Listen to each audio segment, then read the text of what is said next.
मूलाधारनिवासिनं ज्ञानमुद्रालङ्कृतं मूलाधारनिवासिनं श्री महागणपतिं भजे। गजारण्यवासिनं ज्योतिर्मयम् उपनिषत्सारं गजारण्यवासिनं ज्योतिर्मयम् उपनिषत्सारं पञ्चभूतात्मकं सिन्दूरप्रियं पञ्चमातङ्गमुखं श्री महागणपतिं भजे।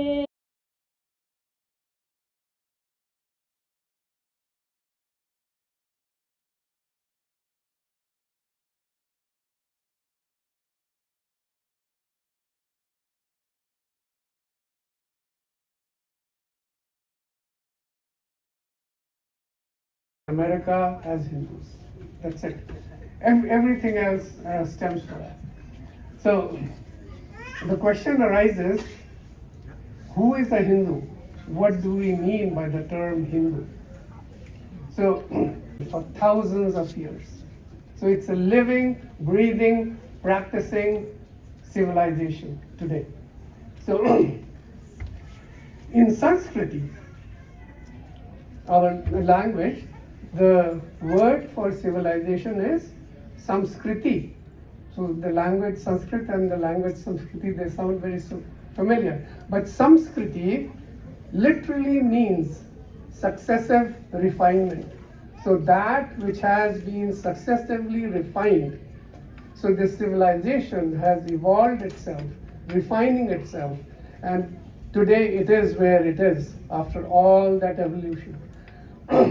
So another term that's given by this, which is sort of like a gift of this civilization and of the Hindu thought, and that term is dharma.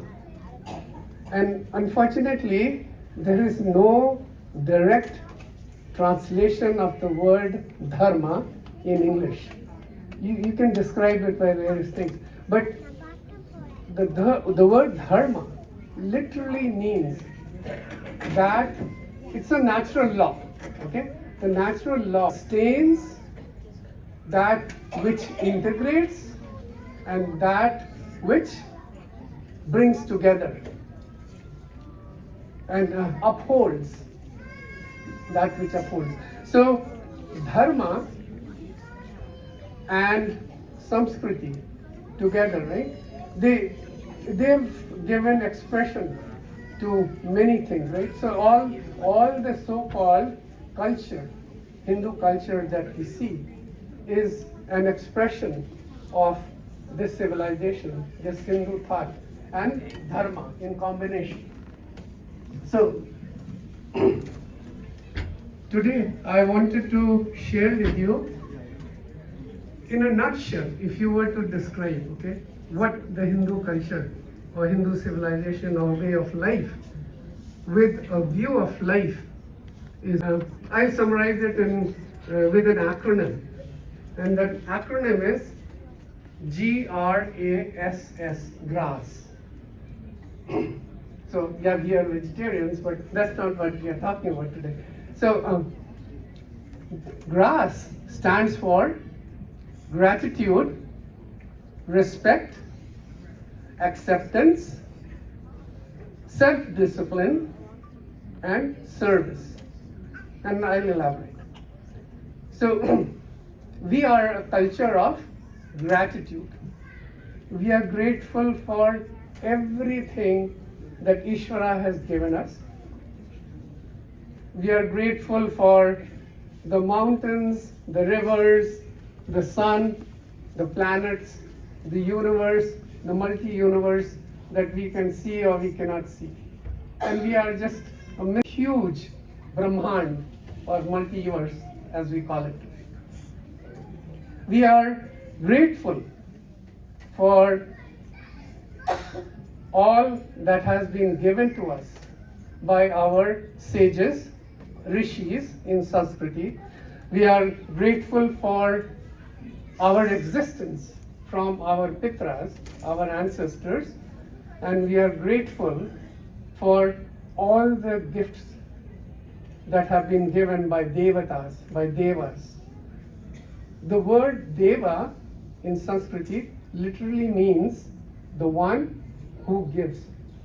So an example of deva is Surya Deva, or the sun. The sun literally gives with no expectations.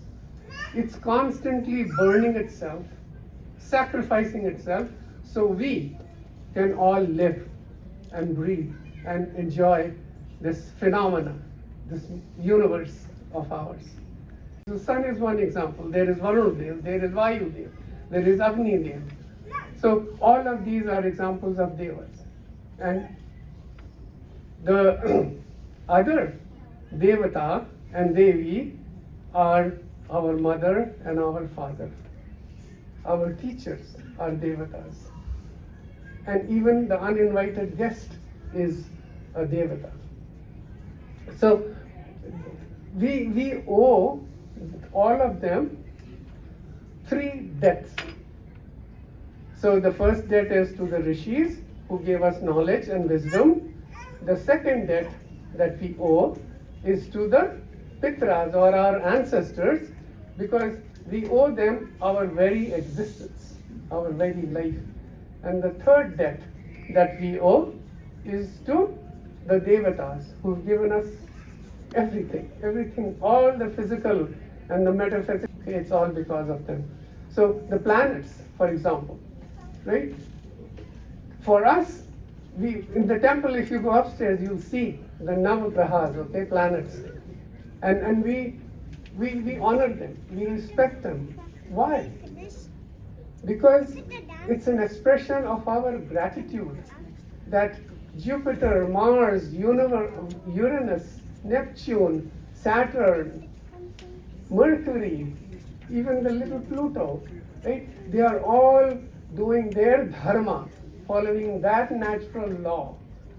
So we on this planet Earth are so blessed in this Milky Way that we can exist and we can experience all of this. So it's our expression of gratitude to those nakshatras in Sanskrit, or planets, that we go and we hold them in such high esteem and honor. We go around. So that is the first one, gratitude. Right? So we are a culture of respect. We respect everything and everybody. Like I said, mountains, rivers, trees, but we especially respect our parents, our elders, our teachers, and the uninvited guest. Matra devo bhava, pitra devo bhava, acharya devo bhava, and atithi devo bhava. Mother we respect, we understand. Father we respect, we understand. The teachers we respect, we understand that too. Uninvited guest who just comes to our door and without knocking, or maybe he knocks or she knocks and enters, and we treat them with respect. That phenomena is unique to our civilization. And we'll see why that is so. So then we respect all the phenomena that's there. So Mother Earth we respect. So when the child, Bhatasana Mandale, Vishnu Patni Namastubhyam, Pad Sparsham Shamaswame, O Mother Earth, I'm going to be getting out of my bed and I'm going to be stepping on you and I'm going to be treading you all day long. Please forgive us. So that is the sentiment with which the Hindu child will get off of bed. So that's the respect you pay to Mother Earth. So we also respect our adversaries. So we respect our adversaries.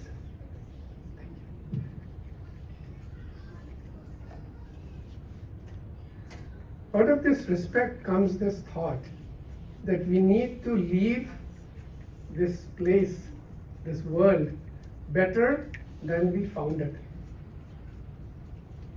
So we strive to live our lives in that manner. The third is acceptance. We are a culture of acceptance. We accept everybody and anything as it is or as they are. We acknowledge that there are many paths to the same truth, and all of those paths are valid.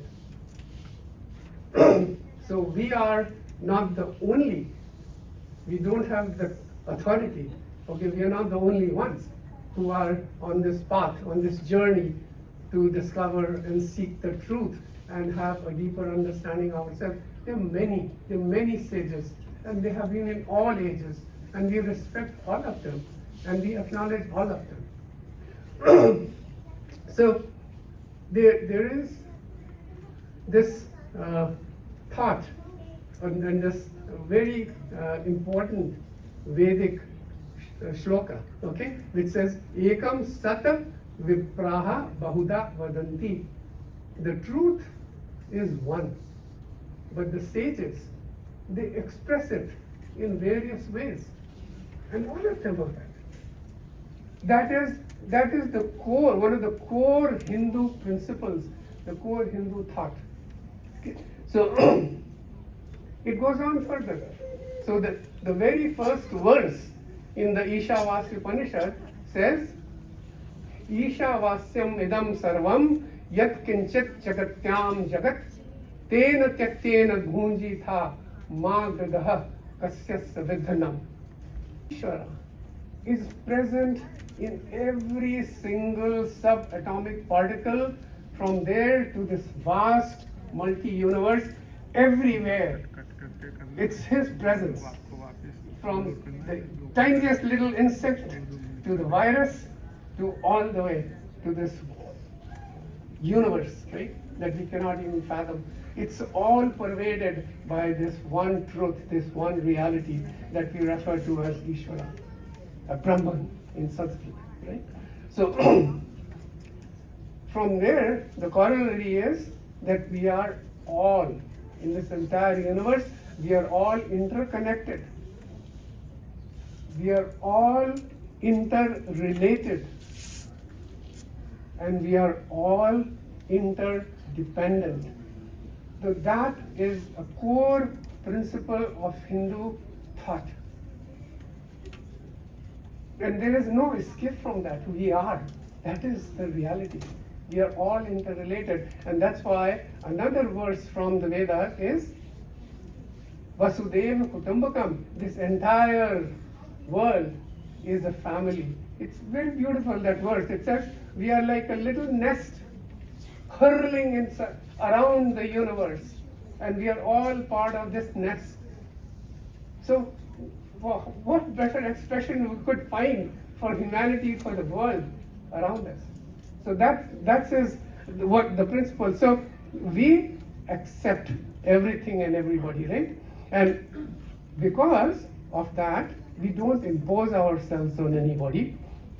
We help everybody on the same journey as we are, right? So that's one thing. So the next one is and self-control. So there are many values that I could talk about that come from our thought, but two most important for me, and I think most important for all children and all parents, is self-discipline and self-control. So there is discipline. There is discipline in school, there is discipline in the military. You've written out certain rules and you have been given instructions, and you should follow them. You're expected to follow them. Self-discipline is when there are no rules that have been given to you. You figure it out yourself and you impose that discipline on yourself for the benefit of others.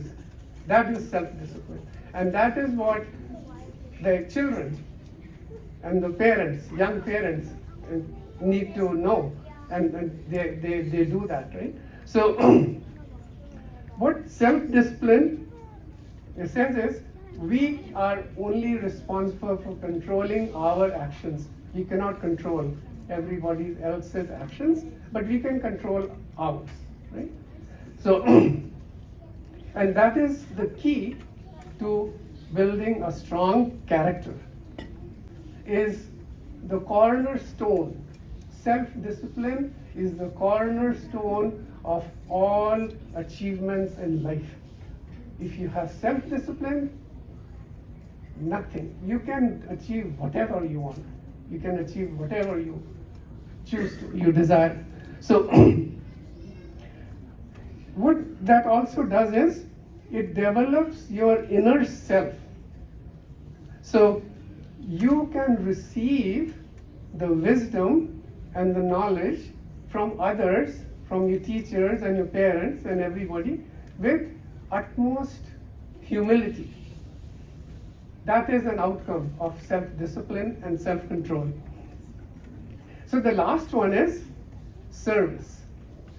So it's because you have first trained your mind and trained yourself to be humble.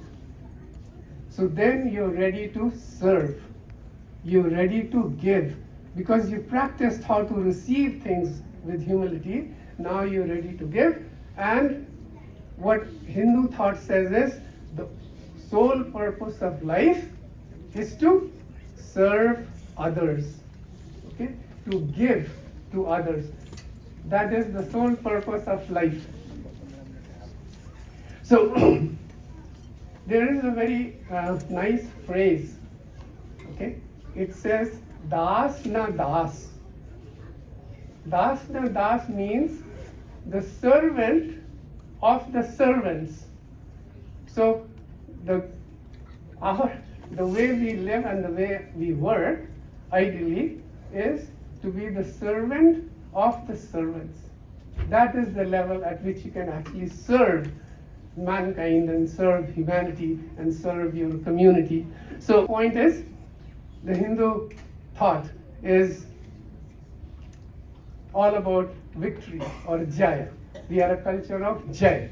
We are a culture of victory. So when we do the arati, we say Om Jai Jagadish Hare.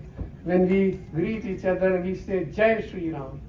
When we say Shiva Bhagwan, we say Jai Shiv Sambho. When we say Durga Mata, we say Jai Mata Di.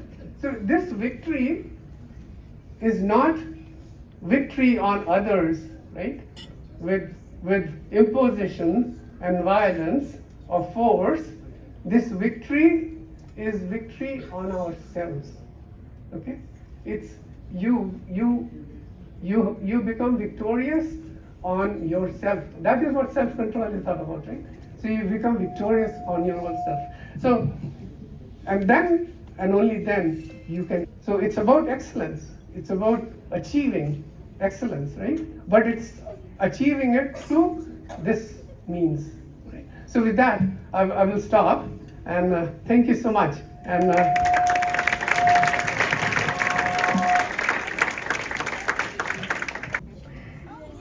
how many of you have heard about Bhangra, a dance form in India? Okay. And then Bollywood dance. How many of you have heard about Bollywood dance? Okay. Few hands. So the next dance is a Bollywood and a Bhangra mixed together. It's a fusion dance which merges the storytelling elegance of Bollywood with the lively rhythmic flair of Bhangra. It's a dynamic showcase blending traditional steps with energetic moves set to vibrant soundtrack celebrating the best of Indian dance in a captivating performance. The group's name is Bollywood Dance Club, and they have a club at Carmel High School. The performers are Shriya Una, Srinidhi Yarabolu, Devika Nathan, Uma Kaluparambil, Mansi Indrapu, Roshni Gurgain. Let's give up a big hand for them. ਭਾਵੇਂ ਸਾਰੀ ਦੁਨੀਆ 'ਚ ਜਾ ਕੇ ਵੇਖ ਲਓ, ਉਸ ਨੂੰ ਮੁਕਾਬਲਾ ਕਰਾ ਕੇ ਵੇਖ ਲਓ।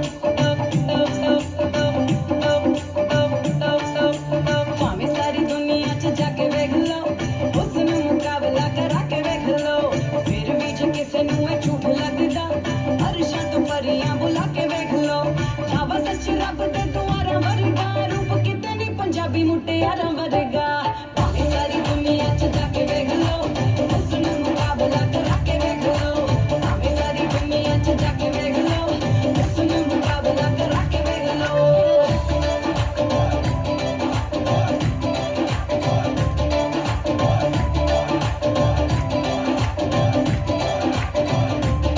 ਸੂਟ ਪਾ ਕੇ ਜੇ ਪੰਜਾਬੀ ਆਉਣ ਸਾਹਮਣੇ ਤਾਂ ਹੋਸ਼ ਗੁੰਮ ਕਰ ਦਿੰਦੀਆਂ ਲਾਉਣ ਮਹਿਕਮੇ ਪੂਰੀ ਕਾਇਨਾਤ ਨੂੰ ਵਿੱਚ ਤੇ ਕਰ ਦਿੰਦੀਆਂ ਸੂਟ ਪਾ ਕੇ ਜੇ ਪੰਜਾਬੀ ਆਉਣ ਸਾਹਮਣੇ ਤਾਂ ਹੋਸ਼ ਗੁੰਮ ਕਰ ਦਿੰਦੀਆਂ ਲਾਉਣ ਮਹਿਕਮੇ ਪੂਰੀ ਕਾਇਨਾਤ ਨੂੰ ਵਿੱਚ ਤੇ ਕਰ ਦਿੰਦੀਆਂ ਹਾਸਾ ਮਿੱਠਾ ਗੁੱਲ ਕੰਦ ਦੀਆਂ ਲਾਰਾਂ ਵਰਗਾ ਰੂਪ ਕਿਤੇ ਰਗਾ ਭਾਵੇਂ ਸਾਰੀ ਦੁਨੀਆ 'ਚ ਜਾ ਕੇ ਵੇਖ ਲਓ ਉਸ ਨੂੰ ਮੁਕਾਬਲਾ ਕਰਾ ਕੇ ਵੇਖ ਲਓ ਭਾਵੇਂ ਸਾਰੀ ਦੁਨੀਆ 'ਚ ਜਾ ਕੇ ਵੇਖ ਲਓ ਉਸ ਨੂੰ ਮੁਕਾਬਲਾ ਕਰਾ ਕੇ ਵੇਖ ਲਓ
Asthanaji.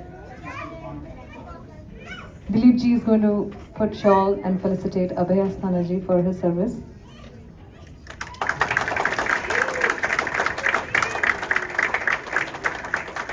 Ravi Dinakaran ji. Sanjay Mehta ji, sorry. Yes. Priya ji is going to felicitate Ajay Asthana ji.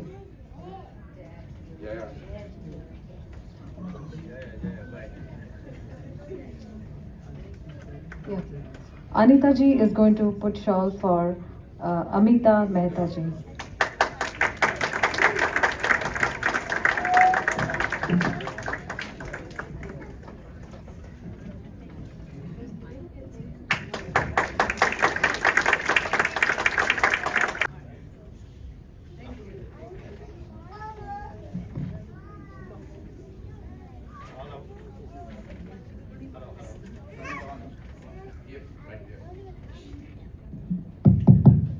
Local Bal Gokulam teacher, the 4 of teachers, we got the nice pin from the temple. So we already have our gift here. These are like 25 years of teaching Bal Gokulam is not a easy job, you know. They are all professional like us, and they've been teaching at different places, Boston and Pittsburgh. I've seen them personally doing a lot of services. Like I didn't know that Abhayji and Jayaji are teaching 3 Bal Gokulams.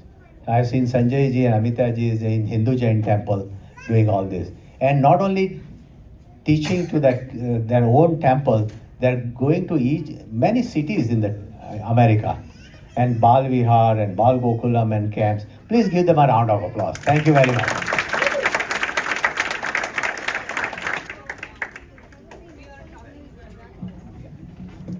Hello, we are talking about 25 years this teacher giving service, but we have 20 teachers. Just off, but this is our team. I just like to introduce. Please come. Sanjay ji and Rajesh bhai, Priyesh bhai. I think Priyesh bhai is upstairs. Who else? Chetan bhai. Can somebody get the Chetan bhai? He's upstairs. He's working in the kitchen, so working so hard. Chetan bhai is working upstairs. Priyesh bhai, please come here. Jnana, please all the teachers. Sanjay ji, where's Sanjay ji? Please come. Sanjay ji, without them we cannot do anything, and this is all our strength.